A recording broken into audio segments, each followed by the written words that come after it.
की श्रावण महीने की 9वीं तिथि। कौन सी तिथि?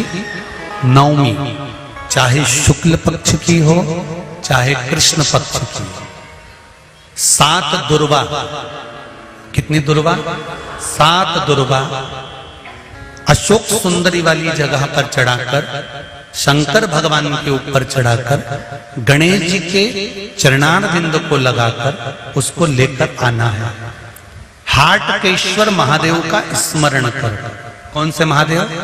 हाटकेश्वर महादेव। उसको लेकर आइए। उदर में, पेट में रोग हो, बीमारी हो, बहुत ज्यादा तकलीफ हो रही हो, शरीर के अंतर्गत एसिडिटी रहती हो या पेट के अंतर्गत कोई ना कोई बीमारी बनी ही रहती हो, उसको भादो के महीने में, कौन से महीने में? भादो के महीने में किसी भी दिन सुबह के समय जब आप वो दुर्वा लेकर आए, 5 दिन इस उदर से लेकर एड़ी तक के बीच में जो भी तकलीफें होती हैं उससे जुड़ी हुए के लिए भी सावन के महीने में एक प्रयोग आता है। उसको कर लेने से संपूर्ण जीवन समय में ये नाभि कोश से लेकर एड़ी तक के बीच में कभी तकलीफ हो ही नहीं सकती। और वो जल शंकर भगवान को शूलपाणेश्वर महादेव के नाम से चढ़ाया था। कौन से महादेव के नाम से? शूलपाणेश्वर महादेव। शूलपाणेश्वर उसका भी स्थान है कि वो जल कहां चढ़ता है। तो पहले तो 9वीं तिथि का दुर्वा प्रयोग भगवान शंकर को समर्पित करते हुए, अशोक सुंदरी वाली जगह पर समर्पित करते हुए श्री गणेश जी महाराज को कहकर, आपको याद होगा जिस समय पर श्री गणेश जी महाराज कुबेर जी महाराज के घर में भोजन करने गए थे, सारा अन्न भगवान गणेश जी पा गए थे, तब शंकर भगवान ने दुर्वा भेजी थी। ये दुर्वा जब गणेश जी को भेजी गई थी तो वो औषधि के लिए भेजी गई थी कि गणेश जी ने ज्यादा पा लिया है तो शरीर में रोग ना हो जाए, पेट में कोई रोग ना हो जाए। तब शिव जी ने श्रावण महीने की 9वीं तिथि। कौन सी तिथि? 9वीं। चाहे शुक्ल पक्ष की हो चाहे कृष्ण पक्ष की। एक चावल का दाना, एक पुष्प, एक लोटा जल जीवन की सार्थकता है। ऐसा शनि महाराज के कारण हो गया हो, अच्छे काम करते करते उल्टे हो रहे हैं, होते हैं किसी किसी के साथ में, विपरीत परिस्थितियां आ जाती है। अच्छा करने जाओ बुरा हो जाता है, अच्छा कर्म करने जाओ बुरा हो जाता है। तो पीपल के वृक्ष की जो छाल होती है, छाल देखिए, पीपल के वृक्ष में जो छाल लगी होती है, उस छाल को घिसकर चंदन बनाकर भगवान शंकर का स्नान कराकर, अभिषेक कराकर, पूजन कराकर, पूजन कराने के बाद हमें पिपलेश्वर महादेव का नाम लेकर, कौन से महादेव? पिपलेश्वर महादेव का नाम लेकर वो जो घिसी हुई छाल होती है, उस छाल का तिलक भगवान शंकर को लगा लो और उसी का थोड़ा सा भाग अपने कंठ पर, मस्तक पर लगाना प्रारंभ कर दो। धीरे धीरे जो विपरीत दशा है वो सुधरना प्रारंभ हो जाती है। पर नाम याद रखना, पिपलेश्वर। जम के बोलिए, पिपलेश्वर महादेव। एक देवता ऐसे हैं जिन्होंने दूसरे का हिस्सा खाने का प्रयास करा था और आज भी उस देवता से दुनिया डरती है। और उन्होंने दूसरे का हिस्सा खाने का प्रयास करा था तो शंकर भगवान ने उसको भी नहीं छोड़ा। कौन से देवता? वो बाल्टी में हर शनिवार को आते हैं आपके यहाँ। कौन से? शनि देव। उन्होंने क्या करा था? भगवान सूर्य नारायण ने अपने सारे पुत्रों को देखा, सारे पुत्रों,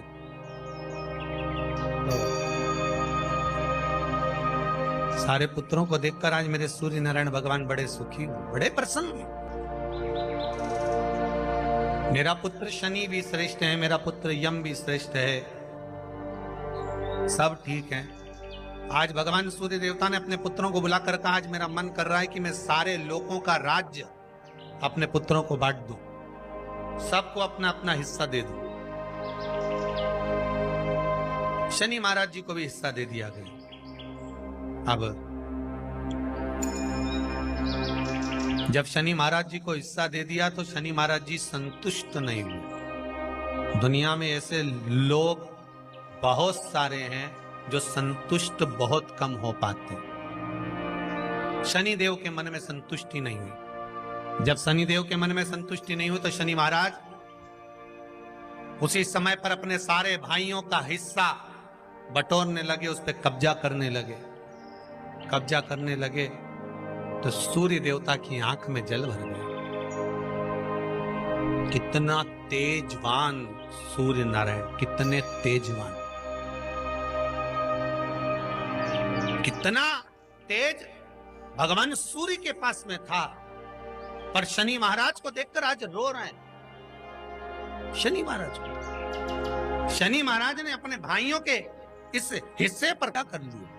सूर्य नारायण भगवान की आंखों में जल भर गया कि मेरा पुत्र ऐसा कर रहा है। शनि को बुलाया सूर्य नारायण भगवान ने, समझाया और नहीं माना। किसी किसी की नियत होती है कि इसको इतना कैसे दे दिया, अम्मा ने इसको इतना कैसे दे दिया, पिताजी ने इसको इतना कैसे दे दिया, मैं तो कब्जा करूंगा, दुकान नहीं छोड़ू, घर नहीं छोड़ू, ये नहीं छोड़ू, वो नहीं छोड़ू। मत छोड़, एक दिन संसार छोड़कर जाना पड़ेगा। तब कहीं जमीन जायदाद छाती पे बांध के ले जाएगा। नहीं माने तो सूर्य देवता ने अपने गणों को भेज दिया, जाओ जरा शनि महाराज को जरा हटाओ वहां से। शनि महाराज को गुस्सा आया और शनि महाराज ने उन सारे गणों को नष्ट कर दिया। सूर्य नारायण रो रहे हैं। भगवान शंकर की पंचायत में सूर्य देव भी हैं, मतलब शंकर भगवान के मित्रों की गणना में सूर्य आते हैं। भगवान विष्णु, सूर्य नारायण, शंकर भगवान, माँ दुर्गा, गणेश जी, ये पंचायत है ना शंकर की, शिव पंचायत। शिव परिवार में कार्तिकेय, गणेश जी, पार्वती जी, शंकर जी, नंदी, ये शिव परिवार। पंचायत में सूर्य देवता। सूर्य नारायण को रोता हुआ देखकर भगवान शंकर को बड़ा दुख हुआ। शिव जी ने पूछ लिया, क्या बात है, आप रो रहे हो?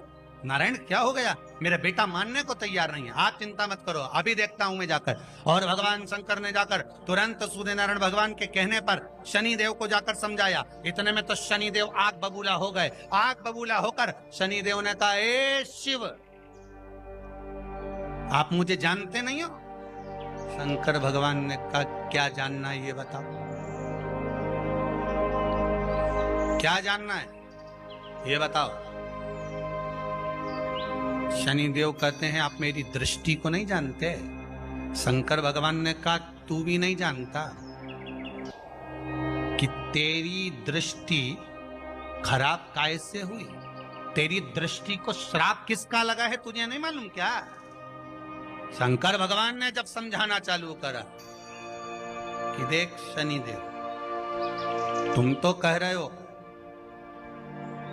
तुम तो बोल रहे हो कि मेरी दृष्टि नहीं जानते। हम जानते हैं आपकी दृष्टि, मना नहीं है, जाना, पर आप नहीं जानते क्या? शिव जी जानते हैं। शिव जी ने कहा, मैं सब जानता हूं।